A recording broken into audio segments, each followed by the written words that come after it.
All right. So this is batch 4. So batch 1, 2, 3 have already done last year. We have a lot of experience in terms of human psychology because when I teach cybersecurity to different group of people, if you take this particular group, there are working professionals, there are students just graduated from the college looking for job. There are working professionals who would like to transition into cybersecurity. So mixed group. Um, the course consists of each chapters with very basic fundamentals, as well as I will try to simplify the concept as much as possible because different groups, different level of intelligence and understanding capability. I will go slow. In case experienced professionals, if you feel I'm going too slow, you can feel free to skip those lessons. Probably I will provide the recordings.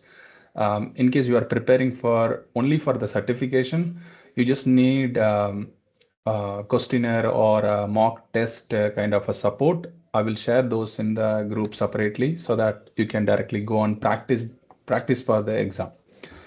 So next agenda for this today's call, as we already started about introduction. Um, Also, I heard about you all. So many people, you have given your introduction and background. Warm welcome. Mostly you all from India. So for this particular batch, I don't have conflict with any time zone. As previous batches, people joined from various countries, so we accommodated few from different time zones. So as long as all from India, you all having very good morning and Sunday morning, you all here to learn. So you spend your weekend on your upskilling. You are already ahead of many people. They are not yet started. So congratulations.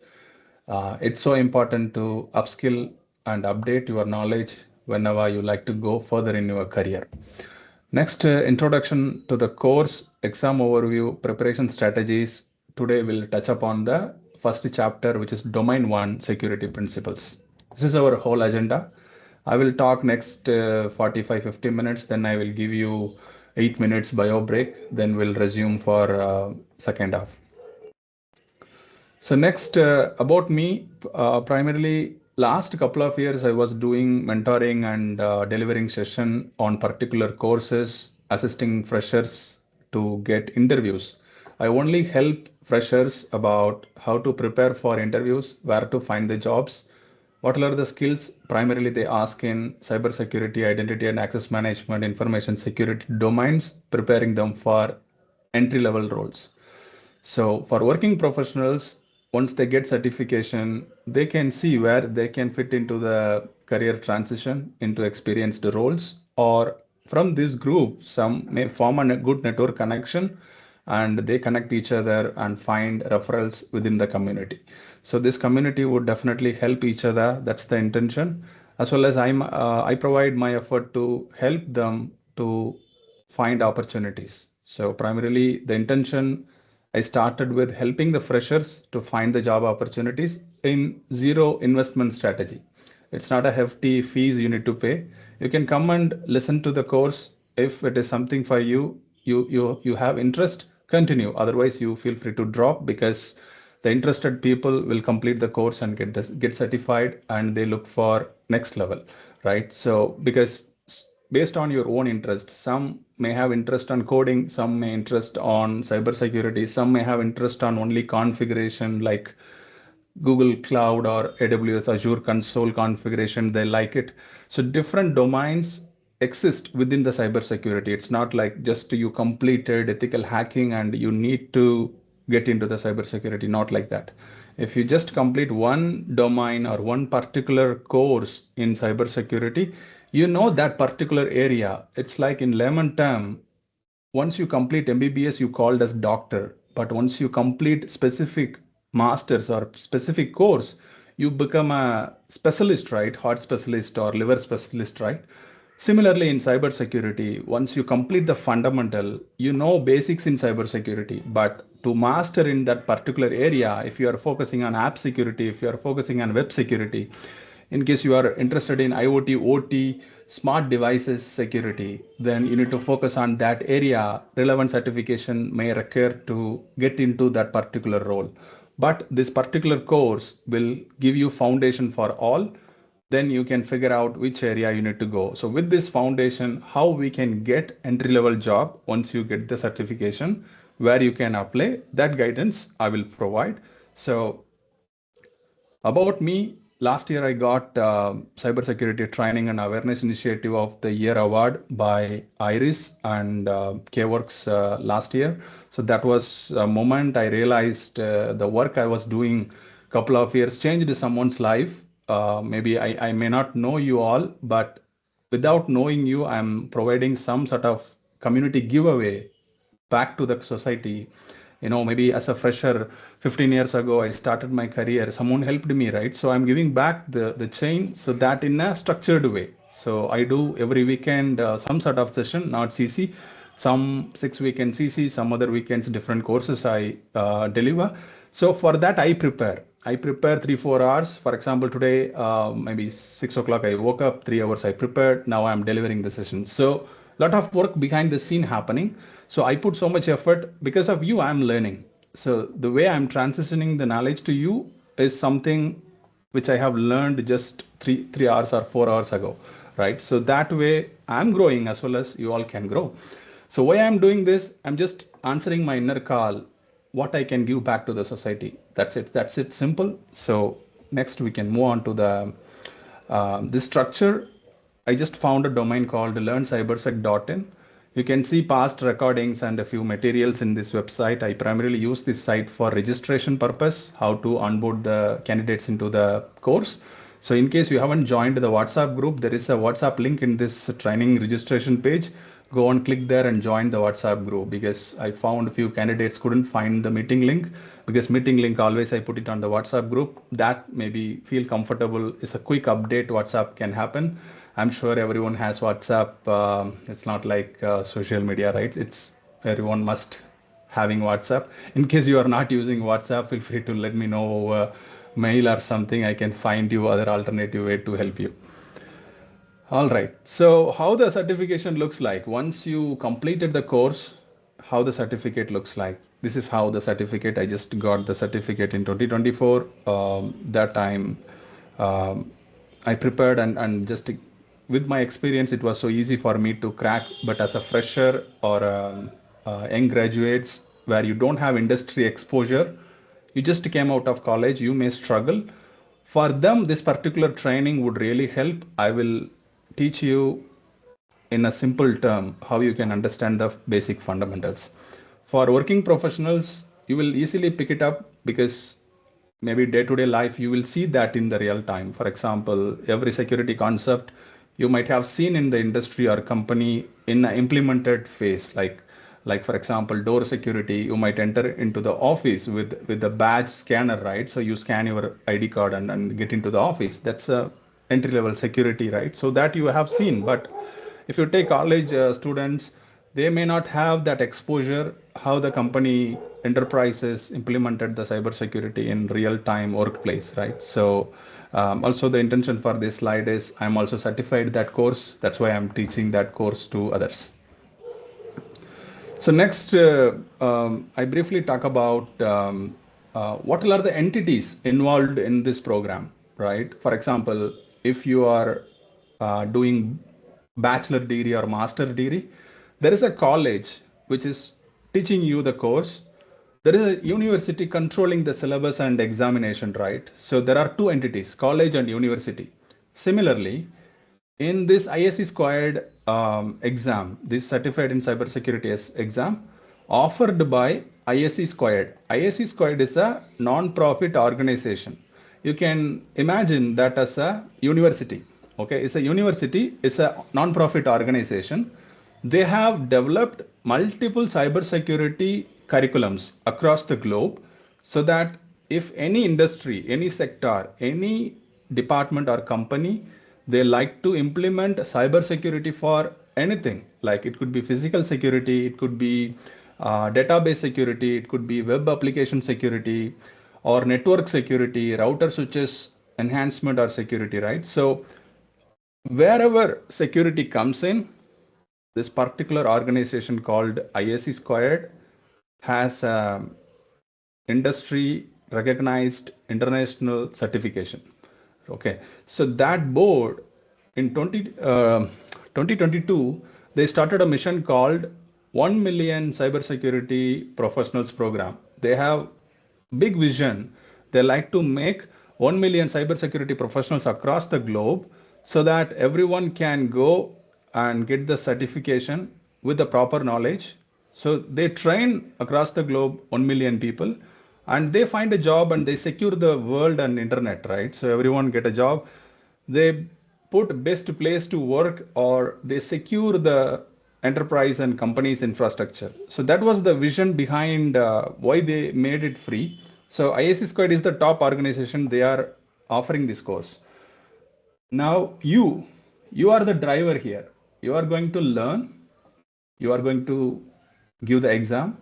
You will get certified. Once you get the job, you will apply that knowledge in your real-time work environment or further studies. It would help to understand cybersecurity fundamentals in a clear and right way. When I say right way, people do ethical hacking certification and they call it as I am cybersecurity expert. No, that is not the right way.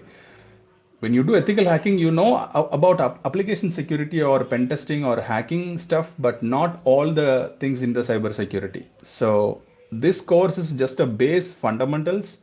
Maybe call it as grade 1.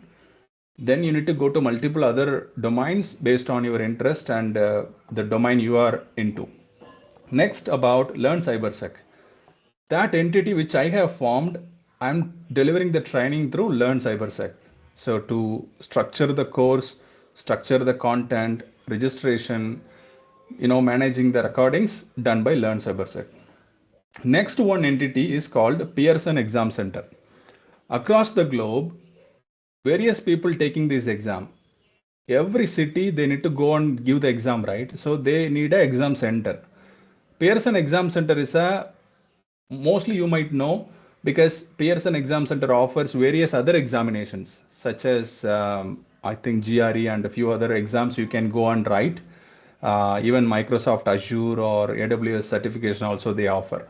It's a exam centers available across the globe. Each and every city, a Pearson Exam Center available. For example, Bangalore, Mumbai, Chennai, Hyderabad, you will find 2 to 3 exam centers under Pearson Exam Center is a name where you need to enroll for examination. Once you register in ISC Squared website, they will redirect you to Pearson Center for registering for exam. You need to schedule the exam so that you can go and sit on the exam center. Then you need to give the exam for 120 minutes. 120 minutes, you need to take the ISC Squared CC exam. Immediately the result will appear once you get the result on the same day. So far, is that clear? You have any questions? Feel free to unmute and ask if you have any questions so far. If no questions, take the chat and just type. Go ahead.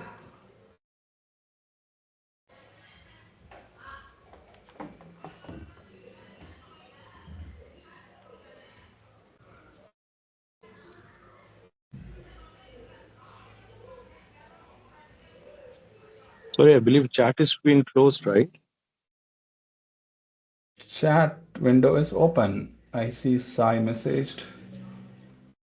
Sumant raised your hand. Go ahead, Sumant. You have any question?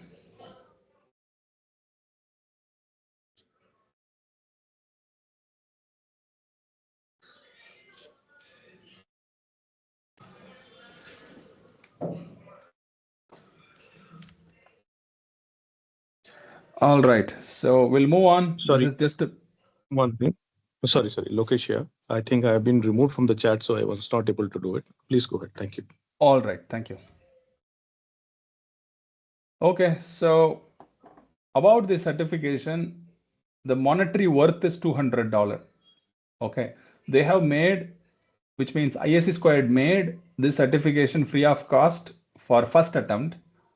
If you prepare and go for first attempt, which is completely free, once you pass the certification, you need to pay $50 annual maintenance fee, okay, which is called AMF, annual maintenance fee you need to pay to get the certificate as a physical hard copy they will mail you.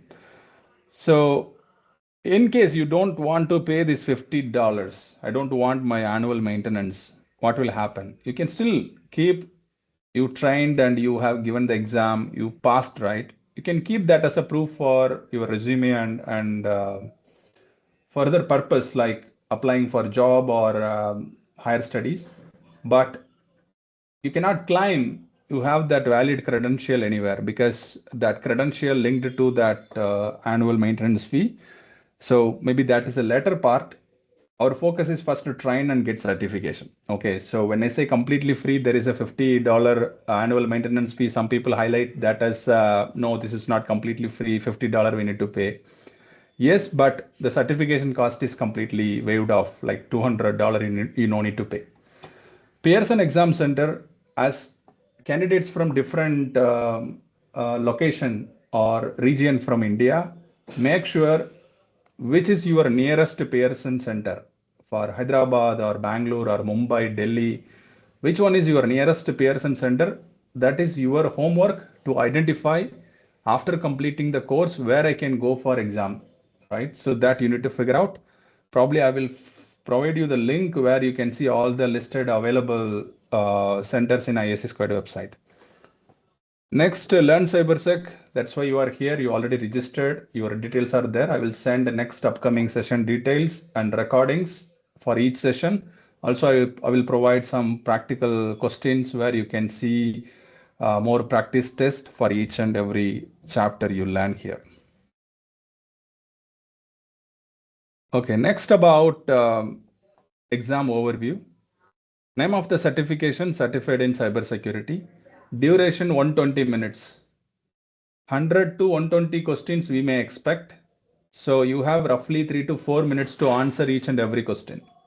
I'm repeating, 100 to 120 question you may get, 120 minutes time, 3 to 4 minutes you have max to answer each questions. What does that mean?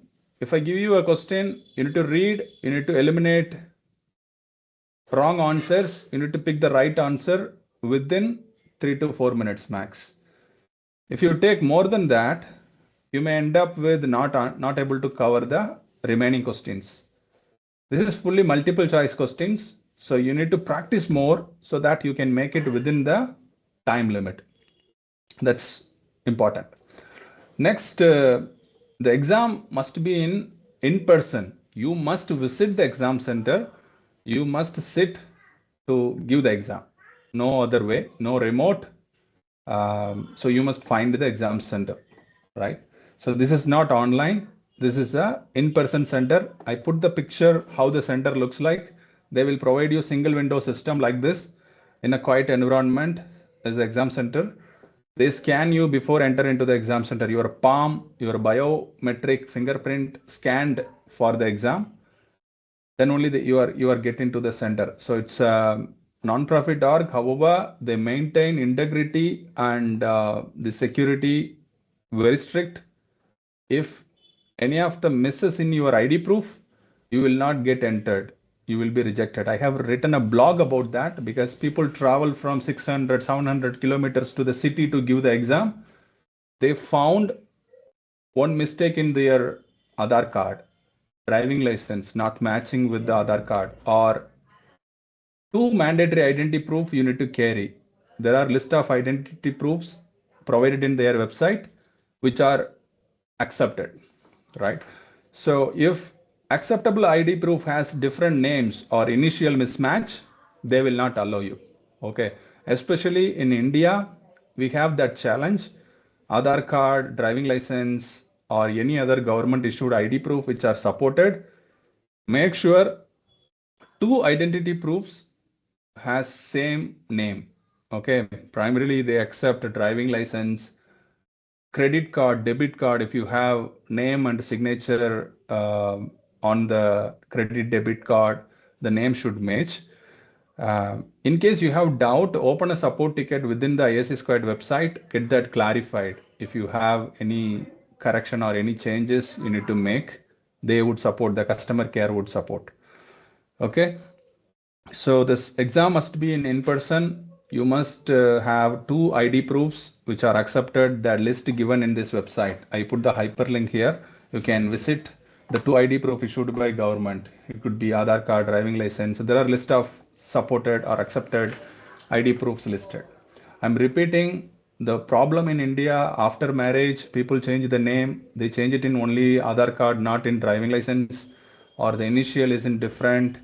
One place the prefix suffix name there, the other place they just put the initial. This name problem is so common in India. So first sit before plan for the exam. First sit and make sure you have 2 ID proofs. Okay. The reason I'm telling you again and again, working professionals may have corrected in past with different exams they might have taken. As a fresher young graduate, it's your time to validate. You have to issued government issued ID proof with the same name or not.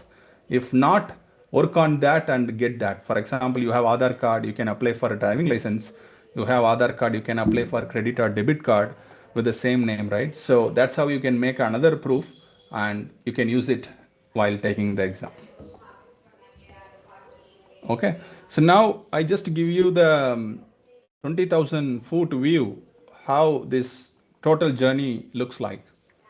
You are here, which is number one. You are here to learn and prepare. Second step, you need to go to ISC2 and Pearson registration. You need to complete your basic details, name, address, where you are from, which exam center you want to go to. Those basic details you need to apply it in the website. In this website, they will provide 2 things. One, 40 hours online training free. Okay. They are providing you online training also free, certification also free. Certification includes the exam. Online training is just a LMS portal, like a learning portal where they uploaded videos. You can watch and learn yourself. Simple. So first step, you are here. I will provide 6 sessions. Second step, after today's session, go to ISC2 website, register yourself, apply for the course, ISC2 CC online course. They provide LMS access, which is learning portal. They have around 40 plus videos. You can watch one by one whenever you have time. I connect only on weekends, but that's your responsibility to learn every day. Every day log into the portal, watch half an hour, 30 minutes or 45 minutes, 1 hour, whatever time suits you. Watch that consistently. So if you watch 45 days, next 45 days, at least you will be comfortable taking the exam.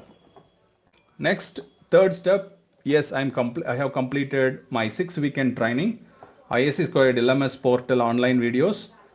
You are 60% completed. Next 40%, take as much as practice questions so that you can apply that knowledge on the scenarios, straightforward questions with the multiple choice.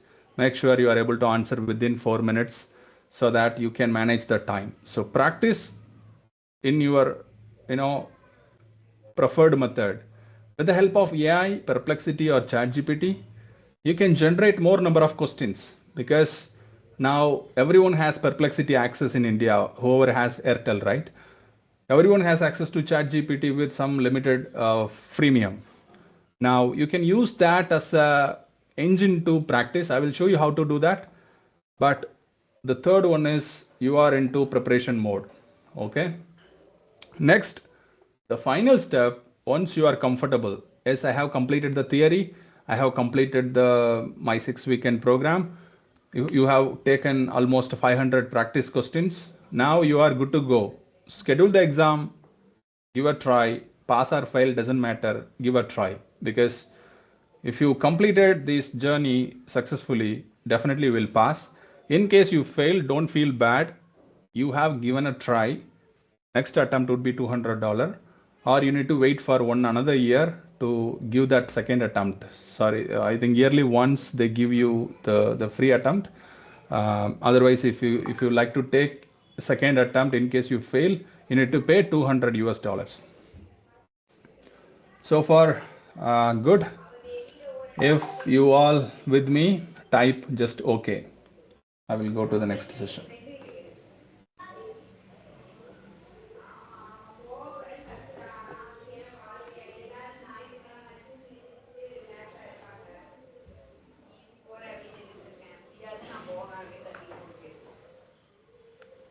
Again, Lokesh here. Can you please make sure that I have the chat access? I've been removed from the chat access. Not sure. I'm the only one controlling. Give me a second. Okay, sure. Thank you. Oh.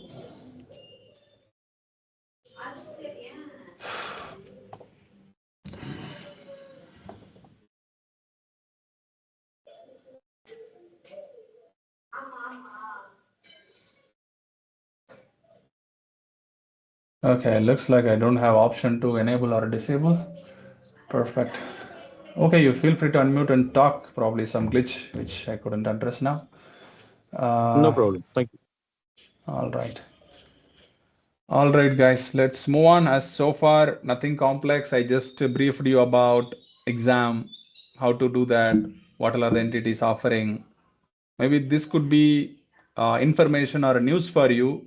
Most of them don't know about this entity, ISC2, and they offering this certification free of cost in reputed organization come forward and giving you free certification. Lack of knowledge or lack of awareness, people not knowing about this.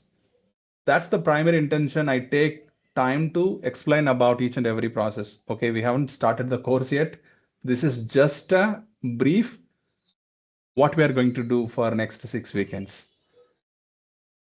Okay, so the next next step which I mentioned as a homework, you need to create account in ISC2. ISC2 will redirect you to Pearson. So 2 places you need to register. Step by step, I documented that in this particular video I linked in this deck. I will share the complete deck after the call, or it's already available in my blog, which is blogs.learncybersec.in. I will share that in the WhatsApp group. This video has detailed steps, how to go to ISC2, what are the information you need to put, how to get that LMS portal access, the ISC2 LMS portal access, which has 40 plus videos. That you need to get it first because you are going to watch that video for next 40 days. So get that access. It's completely free. Believe me, if you go to any exam center or any training center, they easily charge about 30,000 for this course. So use this opportunity. We don't know when ISC2 will stop this offering because it's since 2022 they are offering this course. We don't know when they will end, and they say everyone must pay $200. So as long as this opportunity exists, go and upskill. As knowledge is free, we are giving excuses ourselves, no time, we are busy. So make at least 30 to 40 minutes consistently every day. Go and watch while working or while commuting, or connect your mobile and put the headset on while traveling. So but keep consistency, like every day you watch 30-40 minutes, so that you are repeatedly doing right. So that way you can improve your intelligence on the base concepts. Okay, so that's about this particular slide. I just have the steps for you to register. So the today homework is, after this session, figure out 2 ID proof, make sure the names are correct, use that name to register. If you register with the wrong name, later you need to open a customer support ticket within the ISC2 portal to change it as per your ID proof. Okay, so while setting up the account itself, make sure as per Aadhaar card or driving license or whatever accepted ID proof, as per the name format, you put the first name, last name correctly. Next, preparation strategy. As I highlighted, 6 weekend I will provide breakdown concepts in a layman term or local examples. Second homework, go to ISC2 website, enroll LMS, start watching the videos. they have different type of videos with real-time examples in basic English, so you will understand.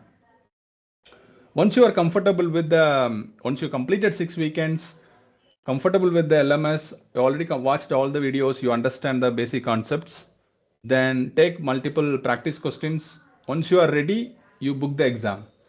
Sometimes this works in a reverse way. Some people book the exam first, then they start preparing. For example, I put the exam after 60 days. I schedule it today. My timer gets started. So every day I'm into that mode. Okay, I have 59 days, 58 days, 57 days. You automatically start preparing, right? It's like when government announce board exam, our subconscious mind always trigger that as an end. That's the end. I need to prepare every day, right? Similarly, this should work. You can register the exam first today itself, for after buffer, keep a buffer of 60-70 days and register for the nearest exam center you like to go to, then start preparing so that your timer is reducing, you automatically focus on the learning, right? So that some people found that way it is useful. So after 6 weekends, start preparation in aggressive mode, then appear for the exam. Definitely, I'm sure you will make it. So next, about security chapters or domains and average weight for each each domains. What is this average weight? Is something, for example, in college days, you prepare first 3 chapters, you leave it last 2 chapters, with just 3 chapters you will pass, right? That narrative will not work here. They made this integrity. Once student pass each domain certain percentage, for example, take the least one, which is business continuity, disaster recovery, incident response, second one, 10% weightage. So out of 100 to 120 questions, roughly 10 to 12 questions you expect from this domain. If you couldn't learn this domain, you end up with failing the exam. Okay, so this exam having 2 complex part. One, you must undergo all 5 domains, whether you liking or not. You must learn, no other shortcut. Second thing, they use computer adaptive test format, which is CAT. What is CAT does? Let's say I go and start the exam. First question comes from security principles, which is domain 1. Now I answered wrong answer. What it does, it immediately get the second question from the same concept to validate whether I learned the domain or not. Until you correct answer you provide, it repeats again and again the same domain, because it will validate you are comfortable with the first domain or you skipped that domain, just came to the exam. That intelligence just added, I think last year October. Earlier it was just multiple choice questions. Now they added this intelligence because their another famous certification is called CISSP, that also following the CAT model for long years. So that way you must learn all 5 domains. You must know about how that CAT format works. That intelligence awareness you must need. Okay. If no questions, let me move forward.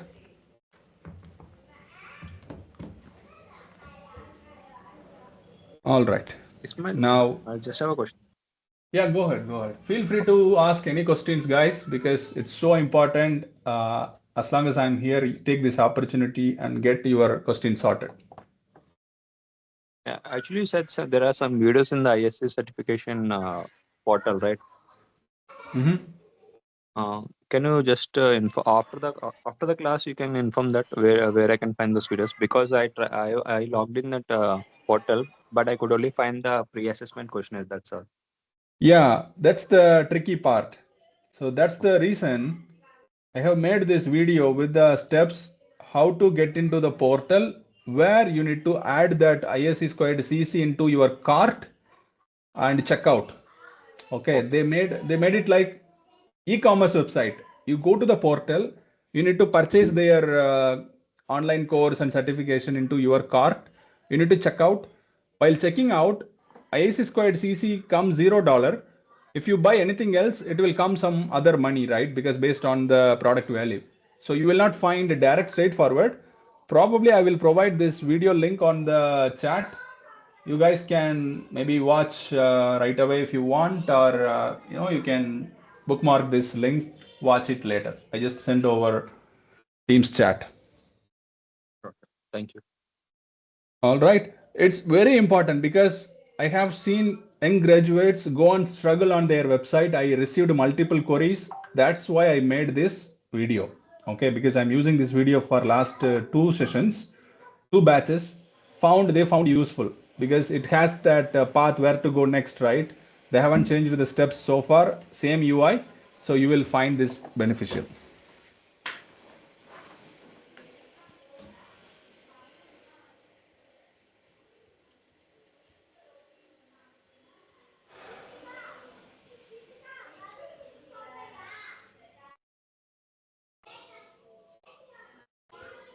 All right, everyone, we'll move on. Let's dive into the concept. So the first domain is called security principles. This is like very core foundation concept. If you learn this concept, you will understand why around us certain things working in a certain way. How can I put in a simple term? When you visit airport, why so many security controls you need to pass? First entry gate, then there is a security check, then there is a boarding pass scanner, then entry gate, then you can board into the flight. When you visit any bank, you enter into a door where minimum capability there, or there is a security guard standing.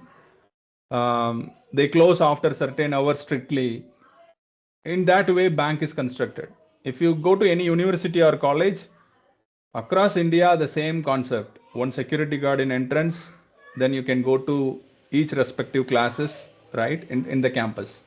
Or some strict environment, each department, they might have access door or kind of a security controls. When you visit metro station, you first enter into the security check. Once security check is done, you can buy the ticket, then you can go to another check or get into the respective land, right? Around us, each and every department or a product working in a certain way it was developed, but the reason is there are things built within the security by design or environmental security applied in those concepts or those items you can take. If you take our house, we built our house with primarily maybe 1 or 2 doors, or there is a entrance gate, then we built the another inside door, right? There are way we are protecting our house from outsiders, or you are protecting your perimeter or the land from outsiders with fencing. So cyber security, similar way, it covers basic physical security to top layer application level security. So all fall under cyber security. So now come to the security principle with an example. Company A and company B, both are into e-commerce business. You take any famous 2 e-commerce brand in India. Revenue for one company A is 10 million, another company is maybe 11 crore. Next 3 months plan, company A planning to buy another company, their board of directors evaluating 3 companies to buy. How it will happen? When companies are buying, for example, Walmart bought the Flipkart, right? Like that, companies are acquiring their business and growing. Similarly, company has a plan. Board of directors evaluating 3 companies. They are evaluating pros and cons. They keep it in the Excel sheet. Okay, before buy anything in enterprise or company level, they keep it in Excel sheet is very common, right? Google Doc or Excel sheet or a Word document or PPT. They put those information into a electronic format, which is Excel sheet. Come to company B. Company B planning to add quick delivery partner, evaluating 3 companies, pros and cons stored in another sheet or Excel sheet or PPT, some electronic format. Company A and Company B. Company A, Company B has next 3 months secret strategy. They store it in the information. Now this information is called as confidential information. If Company A know about Company B's next move, Company A can change their plan and follow the Company B or the competitive difference, right? It's very common when you know your competitor's next 3 months or 6 months plan. You also try to copy that, or you will interrupt that plan so that you will win the market. That's so common in business. Now, come to the security here. Why security comes here? This is confidential information. If this data get leaked outside, this will impact company's business, because when company A know about company B's future plan, company A may copy or interrupt, so company B will face the loss. Company A will win. Similarly, company B is, in case knows about company A's plan, company B can influence or interrupt, company B can win, right? So here the concept I like to talk, that information is confidential. That information is high value. That information may stored in 50,000 laptop, but that information, that Excel sheet is invaluable. Maybe that may bring 3 million or 5 crores, 8 crores, 10 crores to the company.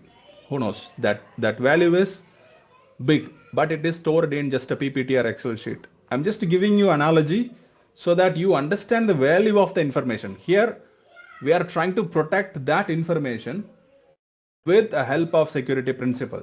Okay, the first principle here that information plays very key role, right? That is called information security. So we are coming to the sub-concept under cyber security. We are into information security. There was an information. That information is very key to the company. That information must be protected. Okay. So now this information can be stored in paper or files. Maybe one of the board of directors go and take the printout, keep it in the file, right? So paper files can be stored in the files, the hard copies, right? Next option, the information can be stored in pen drive, hard disk, or your Google Drive or cloud account, right? That is stored in any of the electronic medium, which I have listed here. When information in transit, sending from one person to another person, that information is passed over that sending communication tool. For example, in this example, Arnab sent us invite asking us to subscribe his channel, right? He is sending the information through this MS Teams. That information is being forwarded here, right? So this information in transit, we are not storing this information in my laptop or Arnab laptop. This information in transit. So this transit also, this information must be protected. Any other outsider cannot see this information, because this information only between we all in the chat, as well as me and the originator Arnab who sent this information here. So that way information can be in the transit, that also to be protected. So now I just given you example about why that piece of information is secret or confidential. This is just one example. You take another example. You are maintaining a bank account in a reputed bank. Your statement, your bank balance, kept it in their database. If that information leaked outside, anyone can know about your bank balance. They may attack you. They may target you for some selling, right? So here bank needs to protect that information from reaching outside other than the account holder. Similarly, as an working professionals, you are working for a company is paying you a salary. That salary information is confidential to you. Only you must know the salary. Others in your company, they don't even know how much company is paying you. That information is confidential. So in information technology, each and every information has some different unique value.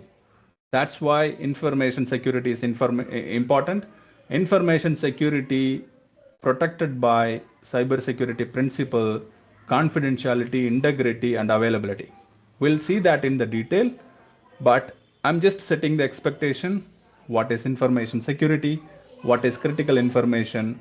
Why the information is valuable than the stored laptop? Laptop might have 50,000 value, but 100K customers bank balance is invaluable, right? If that get leaked, my entire bank reputation gone. I will lose the business for next, maybe I may shut the business. That's how impact it will create if that get leaked. So now move on to the next concept. So here one of the director took the printout of the decision, they put it in the Excel sheet and throw it in the dustbin. Somehow that sensitive data reached the competitor. So this is called dumpster diving. You are throwing away some information as a garbage that has the value that reached the bad hand. It could be your competitor or it could be attacker, whoever trying to overtake you. They take that information as an advantage. This is why when companies are breached, the hackers sell the data in dark web. So, okay, the dark web data, which means it's a competitive intelligence. When let's say dark web says I have primary bank 1 million customers database for 100K dollar, which means the customers base is for sale in dark web. That information has so much value. They will not throw it in the garbage. They found that value valuable and sell it in the black market, right? So similarly, if the director took the printout and throw it in the garbage that reached the competitor or a bad hand, that has that sequences like consequences effect. Now, how to fix that?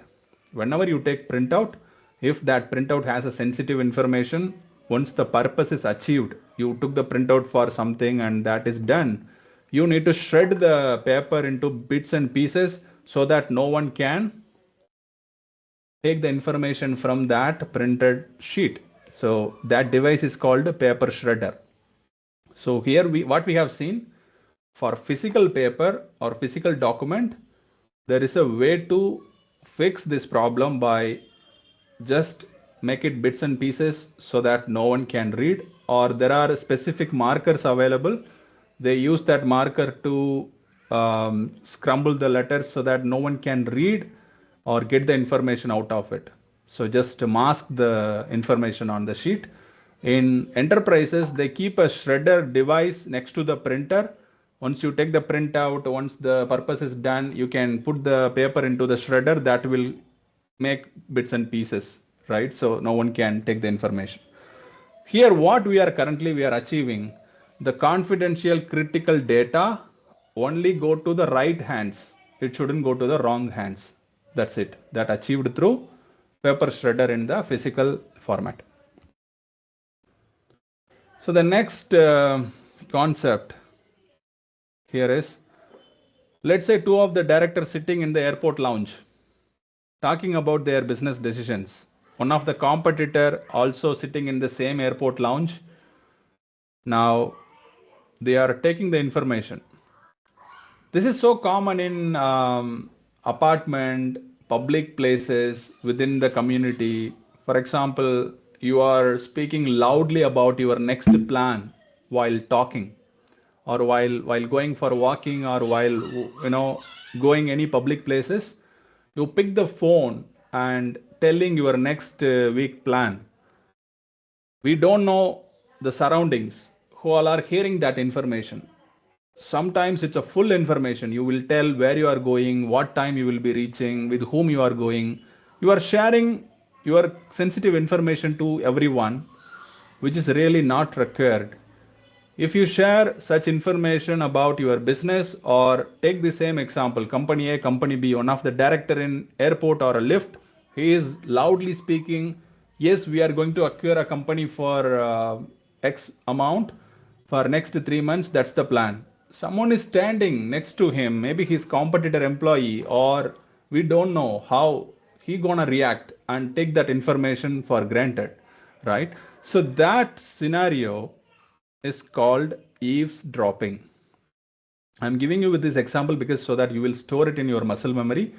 When oversharing the information in a public place, someone or competitor get to know about your information is called eavesdropping. Okay. For example, you have a plan to buy some property.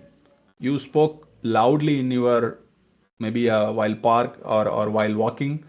Someone coming behind get to know the details and they approach that buyer and get the property before you, or pay more money to get that property, right? So you are just missing your opportunity because of you are not keep that information confidential. So this is called eavesdropping. How to fix that? Whenever in your life, take this as advice. In your personal life, go to closed room and talk about critical or confidential move.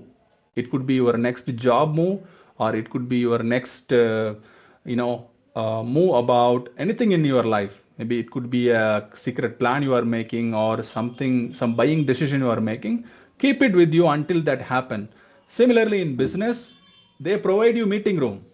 Go to meeting room, invite relevant people, discuss that confidential information in a closed room environment so that no one can, eavesdrop that information. Don't bring employees to a common cafeteria and talk about your project plan. That information get leaking outside. So this is called eavesdropping. The fix is use closed office conference rooms to avoid physical eavesdropping. So eavesdropping break the confidentiality of the information. Okay, confidentiality, only relevant people know the information. Eavesdropping break that and leaking the information outside. All right, so we'll take short 8 minutes break. Yeah, from now we'll join after 8 minutes. All right, so I pause for a moment. In case if you have any questions, unmute and ask. Otherwise, people go for a break, drink anything, come back. Yeah. All right, everyone, I'm back. If you are back, just put a message, I am back on the chat.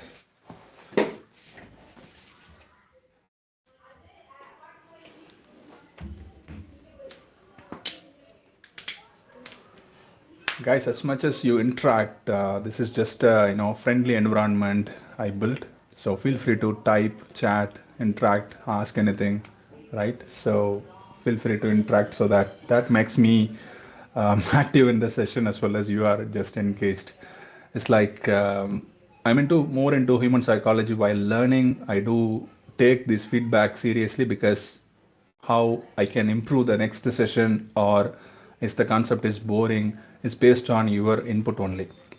So far we have seen what about ISC squared, about the exam overview, how to give the exam, entities involved, just started with the security principles, just covered confidentiality about the information, just we stepped into information security.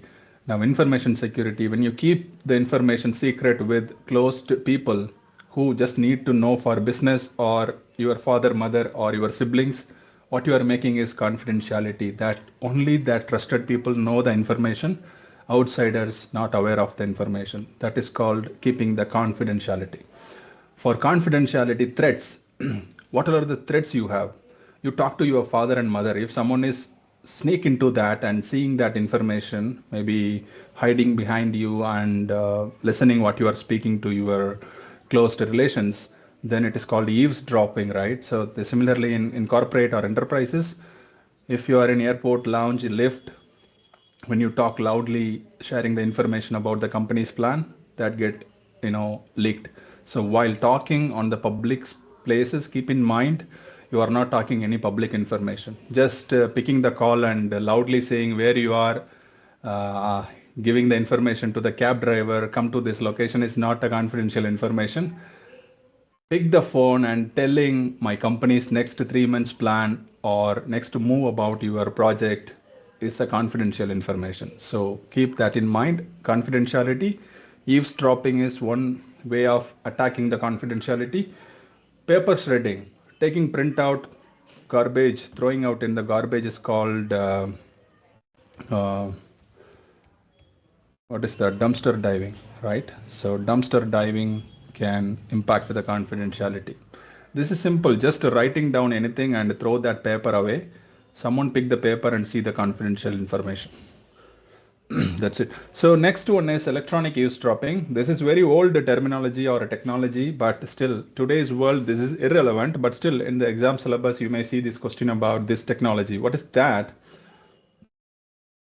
In traditional way, people use a telephone, right? The wired telephone, they tap the wire and they steal the audio voice into another device and they listen the conversation. You might have seen in very old movies as well as some of the government attacking system. For example, the respective other countries, the opponent countries may steal the conversation between two prime ministers talking to each other. Such things are exist in the past. That is called electronic eavesdropping. But with the help of mobile end-to-end encryption, blah blah, now in more sophisticated way, no one can intercept. For example, the communication I am making through MS Teams, or you are making WhatsApp audio call or Telegram audio calls, are end-to-end encrypted, so no one can sniff into that call, right? So electronic eavesdropping is an old terminology or a technology to break the confidentiality, but you just need to know this was exist, how they fix it using end-to-end encryption. Even someone steal the data, they cannot see what is going inside with the help of encryption mechanism. Okay, so when I say hello, that get encrypted into ciphertext, traveled over wire, reach the recipient. So recipient get decrypted and see the information. So they cannot see the hello in a plain text. So that way end-to-end encryption help to secure the audio or video call. Exactly same principle WhatsApp web implemented. If you go to WhatsApp, you call your friend. If someone take the traffic in between, maybe your ISP or internet provider, right? They cannot see what you are talking, what you are doing inside WhatsApp. They know some traffic is moving, but they cannot decrypt. That is called end-to-end encryption. So encryption, I'm repeating the word, encryption is the mitigation or fix for electronic eavesdropping. If you see any question about electronic eavesdropping, how to fix it, using end-to-end encryption. What security principle it will impact is confidentiality. Two people talking, confidential information, third person steal the data and decode it, the confidentiality is broken, right? So now with the help of end-to-end encryption, they cannot break that communication in between. All right, so next one is sin. So next one is social engineering. What is social engineering? Pretending like someone else and stealing the information. There are many examples around us. These security scams are day in and day out happening. Every day, thousands of complaints registered in our cybersecurity complaint portals in India. So the problem here is someone pretend like your father, mother, or sibling or known person. You need to verify authenticity of the person you are talking in the virtual world. For example, if someone keep a profile picture of me in Google Pay asking you money, out of 10 people, maybe I send a message, I'm in danger, I need 100 rupees. Maybe out of 10, 2 to 3 people may send me the money, right? This is called impersonation attack. And people use this technique to steal the money from others, right? So impersonation attack starts from social engineering. They know the connect, they know about the each person, and they pretend like someone and steal the information. For example, you have received a call in the midnight. The opponent person speaking to you is like you are a CEO of the company. Hey, I am the CEO of your company. I'm having urgent meeting or something to make a business decision. Go to this particular database and change the value or export the data, send it to this mail ID. If he says like that, how you will respond? First you think middle of middle of the night someone called and pretend like your CEO. You are in shock. You never ever spoke to your CEO in large enterprises. Second thing, when someone give you urgency, hey, I need this urgent, they are attacking your ability to think in a normal way. Like when I give urgent task, when I say time pressure, you are not validating, you are missing, and you are just taking the decision. Okay, my CEO called me and asked some information, I need to give that as soon as possible, otherwise I may end up losing job. I don't know what action he will take, right? So that common fear, people end up with sharing the information. Now this confidential information get leaked to the attacker, right? This is one scenario. In if you take many cyber attacks, the victims and attacker applying the same knowledge. So social engineering is a one form to break the confidentiality. The mitigation is only user education. That's why every companies now, I think last 10-15 years, every company is following cybersecurity training. They talk about a phishing email, they talk about how to use corporate laptop or basic etiquettes, right? So user training is the only way to fix social engineering. I can say if anyone pretend like me and asking you money, you must call my mobile number and confirm whether am I the only person under attack or under trouble asking you money, or someone else pretending like me. So that's how attacks are happening. Second thing, whenever someone pretend like your CEO, what's the point of calling you directly on the midnight? The CEO might have some hierarchy, some process. He might call his board of director or your manager, right? Without your manager or a relevant supervisor support, you cannot share such information on the on-demand request. You may have your CEO number, or you can reach your manager. Hey, someone is pretend like a CEO and asking details, where you are validating. If you are under, they're putting you under pressure, they are masking that capability, you will not think anything and you will quickly react. So that we need to avoid. As a security professional, you must know first, these are the situations where social engineering can break the confidentiality. We'll go back to the same example. Company A, company B, they put the secret information or confidential data in the Excel sheet, right? Now someone called one of the director and pretend like a CEO. Hey, I am your CEO and I need this detail. Can you send it to my personal mail ID? If director quickly react and exported the sheet into attachment and send over email, what will happen? That data leaked, right?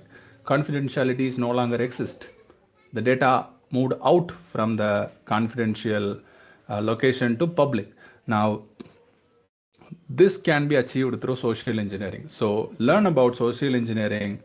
Only way to fix is training. User education is the only way. Educating your entire employees, educating your family, siblings, relations, parents about, if someone pretend like you, don't waste time on it. I'm using only this particular mobile number. I call on this number.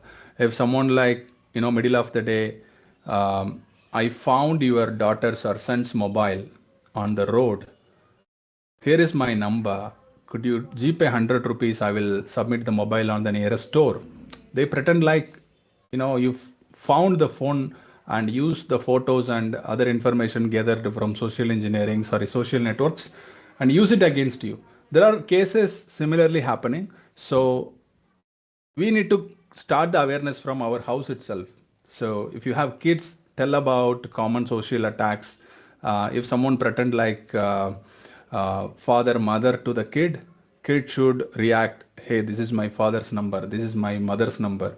you are coming from some other number which kid shouldn't trust. So that comes through the education. When you talk to your siblings, relations, parents, or kids, keep that in mind, how the social engineering impacts everything. So far what we have seen, information, critical information or confidential information, protecting that confidentiality, list of things break the confidentiality, like dumpster diving when you take printout, eavesdropping when you speak louder in an inappropriate place. Then we have seen social engineering. What else? We have seen one more.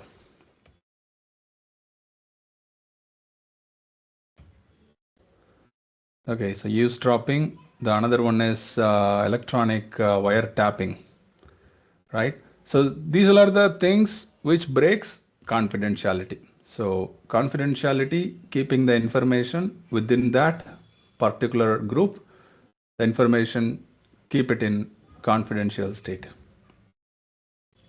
So the next principle is integrity. What is integrity? Only authorized person should make the changes to the information. Take the same simple analogy. You go to bank depositing 1000 rupees into your bank account. From your current balance to 1000 rupees get added, right? Now, who is making that change? Maybe the cashier in the bank or accountant in the bank, whoever sitting in the bank has authority to change that information. What if an attacker or hacker get into the application, change the number from 1000 to 10,000, just adding 10 extra? Now what happens? 9,000 rupees lost to the bank. Someone entered into the application and changed the value. Now, when authorized person not making the change, the problem is business will suffer physical business loss, or even they may shut down the business. So integrity, information isn't altered without permission. We'll go back to the original example. Company A, company B, they have 3 months, next 3 months roadmap stored in the Excel sheet, right? Now, this information must be only modified by respective directors, not other employees. If other employees go and change the data in Excel sheet, they don't know who made the change. If they don't have audit control or tracking who making the changes, right? So only necessary people can go and give the permission to edit. In Google document or Google PowerPoint, you know how to grant permission, right? Like go to share option, look for your colleague or friend mail ID, give edit or viewer option, right? That's simple concept. Only the necessary people can modify, other people shouldn't modify. That is what integrity is. Now, what is integrity? I just explained. Only authorized person should make the changes. Unauthorized person shouldn't make the changes. Now we'll see what all are the risk exist in the world for integrity. Okay. Now we'll see one by one what are the options we have the risk. So the first one is unauthorized modification. Okay. Take this as an example. One of the Google document, I made a permission. Anyone with the link can modify my document. What does that mean? Anyone get the link of this document can modify the data in the Word document. So they can change the document, they can update the information without knowing me because I granted the permission. This cap happened two ways. One, accidentally I made this permission without knowing. I'm sharing with the entire company. Anyone come and see the data and modify the information, but I thought it was only for board of directors, but I made the mistake. It's a human error, unauthorized modification. Next, what will happen? Someone hacked your PC and pretend like you and modified the data. For example, I kept my laptop open in the office, everything logged in, I went for break. Someone take my laptop and modified some data. I thought I was going break, but really what happened, someone entered into my system and modified the data, right? That's why companies ask employees, whenever you go for a break, you lock the screen. You should lock the screen. Without you, no one else should control your laptop. That is the first basic control. So unauthorized modification is the primary risk for integrity. When they make the change, when they make the data changed, it's so hard to reverse. There are situations you cannot reverse. For example, hacker get into one of the bank employee laptop, modified all of their account balance. It's so difficult to check each and everyone's transaction and revert back to the right value until customer complain about their balance and discrepancies. Otherwise, they can restore the backup, but we don't know how long, when this happened. Those things are so complex in nature. So this create big problem in business if data modified by unauthorized persons. So permission is so important. Whenever you share something with others, make sure you are sharing with the right people, right mail ID, right username. Otherwise, unauthorized people can make the changes. Next, impersonation. One of the director received a phone call, pretend like a CEO, and CEO urged to make the changes on the decision. For example, we'll go back to the same example, the analogy I gave. Company A, company B, they store company's next 3 months data in the Excel sheet. Now, one of the director received a call, I am your CEO. Can you go to the sheet and modify the 2 rows with this data? Over the phone, if he believed he is the CEO, then what will happen? He go and modify the data, right? So this is like ordering someone with that authority wrongly used here, which is called impersonation. So you are impersonating as someone else and asking the data to be modified. In government environment, this could cause potential impact. For example, someone called as a higher security or higher senior officer and asking lower grade officer to modify some information. He is giving authority over the phone. Impersonation, right? So that way we have seen some cases in cyber scams where people threaten the lower grade, but actually they are not the government officials, they are attackers or outsiders. They treat that low grade employees as a victim using this technique. So impersonation has direct link with the integrity. They can modify with the help of impersonation. So they can modify the data with the help of impersonation. Man in the middle attack. So for example, man in the middle attack works like you go to Facebook, you start writing some post, you logged into the browser. Now you installed some random plugin or watch Korean drama or some other premium content. You installed some software.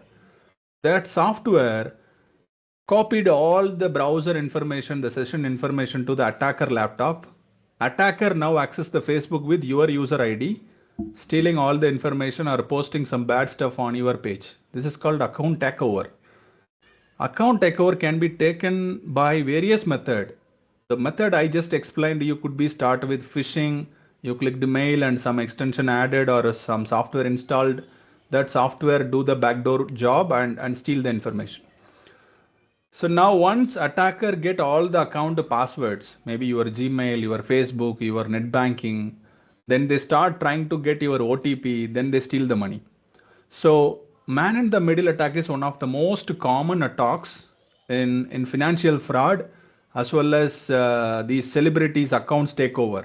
When celebrities, you might have seen some famous celebrity account got hacked and they posted some inappropriate content on their feed, and they put wrong thing on their Twitter feed or Instagram feed, right? These are so common because of lack of password, or they installed inappropriate software on their system that act as a backdoor. So man in the middle, what will do? For example, my Facebook account, some random guy is posting under my name. What will happen? My reputation gone.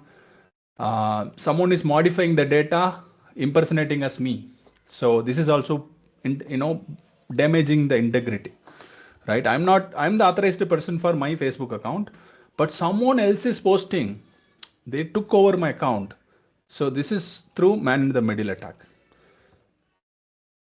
I just gave you few examples. If you imagine someone take over your internet banking, what will happen? You have, let's say, 1 crore in your bank balance. What will happen? They can transfer to anyone, right? So it's so hard to trace and identify. They may send it and they delete all the transactions in your account, as well as they may remove the payee information. You need to go to bank and report a complaint. It's a very tedious process to get back that money. No guarantee you get that money back. These all are so common, right? This is integrity. So how we can prevent such integrity attacks? So do not install any inappropriate software. Always use professional applications. Make sure the phishing links you are receiving any emails from any inappropriate people, make that validated, whether you are receiving email from expecting company. For example, you go for college admission. Immediately college sending an email. I went to college is sending the invitation. You ordered something in Amazon sent you the tracking link or mail. Suddenly some email came to you, you didn't do anything. It's a pure red flag. Let's say you received a mail 9 a.m. in the morning from Amazon. You never ever applied anything anything you purchased on their website. You haven't purchased anything, but suddenly mail came. It's a red flag. You shouldn't click it and open that mail because it may have some malware, some wrong information, because you haven't applied or purchased anything. Something randomly came into your mailbox, which is always bad stuff that can pretend you like a backdoor to take your account. Next, replay attacks. So replay attack, attacker doesn't get into the middle of the communication, but they observe legitimate user log into the system. They capture the information used to log in. For example, your user ID, password, OTP, they get that information. They access the respective application. They do, modify the data in those applications. So in this case, what will happen? You are thinking you have access to the application, but someone else already took over your user ID, password, OTP and controlling the full account. So that way, integrity is gone. Some unauthorized person is making modification, right? So the man in the middle and the replay attacks more or less similar impact, but the way how they are doing is slightly different. For example, take man in the middle account. I go to Facebook. My browser has extension, some bad extension that took my session information, sent it to attacker. Attacker also parallelly accessing the Facebook. Attacker didn't capture my user ID, password. Attacker took the session information from my Chrome browser to his attacking browser, right? In replay attack, they take the user ID, password, OTP. They independently operate, right? So that's the key difference in replay attacks. So they take the information, then they attack their own time and modify the data. So far we have seen integrity. Integrity can be ruined by multiple things. First one is unauthorized modification. It could be accidental or making permission to others. Unauthorized persons added to the protected document or confidential data. Next, impersonation. Pretend like someone else and asking you to modify the data under pressure. Next one is man in the middle attack. Next one is replay attack. These 4 attacks are against integrity. So integrity means only authorized person should make the changes. Unauthorized persons shouldn't make the changes. So the next core principle of the cybersecurity is availability. Okay, so the risk for availability. Availability is nothing. What the different definition means. Let's say I wanted to purchase something on e-commerce. I simply go to Flipkart or Amazon, any online portal over Chrome or Google. and place the order, right? So whenever, as a user, whenever I wanted something, that is available. That is availability. When I go to the Amazon, if Amazon's website says my site is down, you come later, Amazon is losing the business. Availability is interrupted. So this is one scenario, but we have seen multiple options exist to impact the availability. What all are the risks?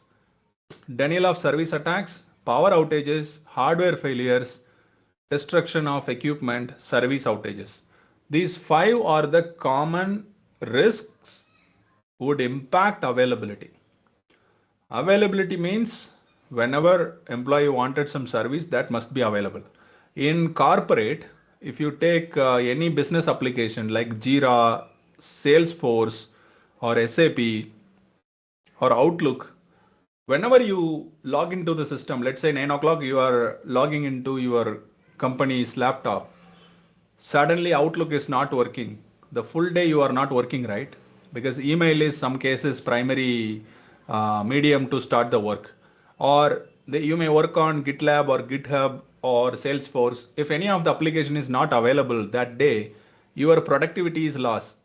Similarly, if company employees has 1.5 lakh employees across India, everyone access Salesforce in the morning.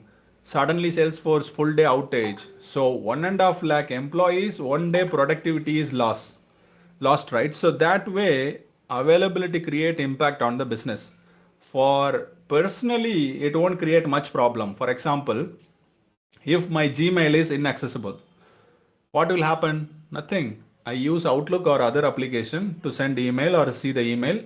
Maybe only Gmail related service I cannot log in. It's only affecting myself. It's a self-individual.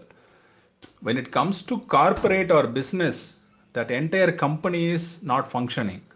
You must understand and clearly register this impact. When service availability impacts individual, it's only for that individual. When it comes to entire company, it could be business application, MS Teams or Outlook or Salesforce, Jira, Confluence, any of the business application, if it is impacted entire day for one day, all the employees in the company suffer. That one day loss company should bond, because that creates chain of effect. Imagine you are the company managing the airport boarding pass. Whoever go to airport, they will not get the boarding pass if the application fail to work, right? Not sure you might have heard this news. Year ago that CrowdStrike is one of the EDR solutions similar to antivirus and endpoint detection and response solution, was impacted with the unverified code, and that leads impact on all the laptops installed wherever installed endpoint, that EDR CrowdStrike vendor. They made chain of effect on many companies like airport, banks. Whoever uses that product, they run into trouble. That one day, none of the business was operating. That level of risk availability will create. Okay. So now we'll go deep dive into each one of the risk. Denial of service attack is an attack. You send more number of traffic to only one application and make sure that application is overutilized so that it will not be available for right users. Okay. You just come to one example. You might heard about the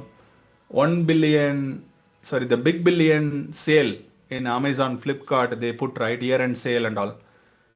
How many people go to that website on that particular time and look for offers and place the order? Maybe in India, like 146 crore Indians. Out of 146 crore, at least 2 crore people access internet on that particular day, right? That level of amount of traffic go to their web server. Now, end of the day, each website is physical web server only. It could be on AWS or cloud, irrespective of the service provider. It should be on the physical server. Somewhere hard drive, motherboard is only handling the request. When it comes to more number of requests, the service creates problem. CPU goes up and device not available. That creates denial of service attacks. This is not a right, I can say example. Denial of service comes from attacker who send partially crafted packets in the TCP segment. For example, SYN. I only send SYN to famous e-commerce website from hundreds of endpoints. I send to all the requests to only SYN packet. No SYNAC, no other packet. I only send SYN. What will happen? The receiver, other side, the web server, receive the SYN open TCP connection, consume the CPU, no further communication. It wait for further communication, no further communication sent. It creates overwhelming effect on the server and consume all the computation power. Suddenly the server is hung state. When your laptop is in hung state, you restart, right? Similarly, server goes to hung state and the web server will not function. That is called denial of service attack. They interrupt the availability by sending so many traffics to the one particular website. That's why they put CAPTCHA and other verification so that we can avoid denial of service attacks. Also, they partnered with the ISP providers, internet service providers. They track whoever sending the more number of traffic, they isolate their IP address, they block it in the firewall. So availability risk is denial of service, mitigation is firewall. Okay, firewall will block inappropriate traffic from the pattern itself. That analyze the TCP pattern, see if there is a attack pattern is coming, they block that source IP address. You know, each laptop connecting to internet has the source IP address. That IP address will be blocked in your web server, so that when future they send the same attack, the firewall will protect their web application. So denial of service is the risk, firewall is the mitigation. Next is power outages. As we know, end of the day, you say name it as Azure, Google Cloud, AWS, any cloud. End of the day, they need a data center racked with servers. That servers need power. That electricity comes from local government grid or power generators or some solar equipments. That's the only way in a country like India or any other places. Government power grid, solar power, petrol or diesel engine based generators. If any of this component or all three failed, you will not operate the service, right? So for example, you rely on government power grid power and generator. Government has 8 hours maintenance. You rely on generator. Generator run into some mechanical trouble. It's not starting. Your data center gone, 8 hours outage. That's how it impacts power into availability. Your web application or your form or anything on internet will not work without power. Okay, maybe for as a fresher or a young graduate, you may face difficulty understanding this logic. I will give you in a simple example. You are a website owner. You are running a website on your laptop. That laptop always must connect it to internet so that any user can connect to your laptop for that application. Now your laptop lost the power.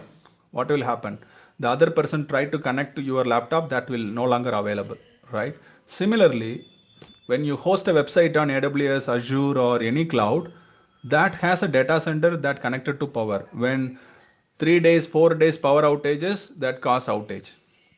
Next, hardware failures. End of the day, the request go to hardware which has motherboard, hard disk, is a computer, right? Whenever these electronic items get into trouble, they need to replace. So by default, nowadays servers comes with dual equipments, 2 power supply, 2 motherboard, 2 to 3 hard disk to handle such outages. If one equipment fails, the another equipment take care of the function so that it will not impact the device, I mean the service. So that is called hardware resiliency. So using system with built-in redundancy would help to mitigate hardware failures. Next, destruction of equipment. Let's say you have bought a rack and loaded 4 or 5 servers. Keep it unprotected. Now, now if there is any attack attacker come to your data center and took the server, then it is a physical destruction. Someone come into your data center and unplugged the cable. It's a physical destruction, right? So you need fencing, you need adequate protection to mitigate the such risk of destruction of equipment. Service outages, as every data center rely on services like internet provider like Airtel, Tata, Jio, the big commercial internet providers, not for the home internet providers. For companies, they provide from Verizon, AT&T, Vodafone. So big ISP providers, they provide big link to companies for high-speed internet. If that services run into outages due to flood or any natural calamities like earthquake or any of the local bound issues, then the service also get impacted, right? So far we have seen security principles. So we'll see the other concepts in next class. Probably we'll start from security principles domain on the next session. So until then, you follow the homework. I will share the summary as well as the call to action, what you need to do before next session.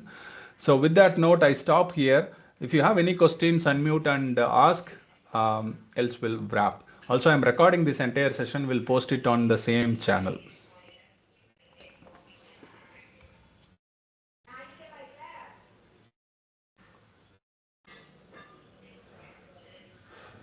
All right, guys. So also I wanted to ask some feedback. If you found anything can be improved or you found something informative, feel free to take the chat and write few words. Always I encourage participants to share your thoughts and of the session, so that would help me before next session to process, and I will improve next session. So next session onwards, you will see some practical questions in between the session, so that you will read and put your answers on the chat. So that's next session onwards I will include. All right, everyone. So if no further questions, so we can conclude here. Yeah. Thank you for your time and listening to me on this concept. As always, learning start with little bit of uncomfortable. So you may feel uncomfort while starting anything new. So if you are first time learning cybersecurity, you feel the same. When you do repetitive, when you start reading more, listening more, joining few more sessions, you will be used to it. Your brain will say and start enjoying the learning. So if you feel first session uncomfortable, that's so common. Work on it. Start enrolling ISC2 LMS and watch the video. I will provide as much as layman term and try to make you understand so that you will be comfortable learning. So with that note, I wish you happy weekend and happy learning. We'll see you on next week. Thank you, everyone. Bye-bye.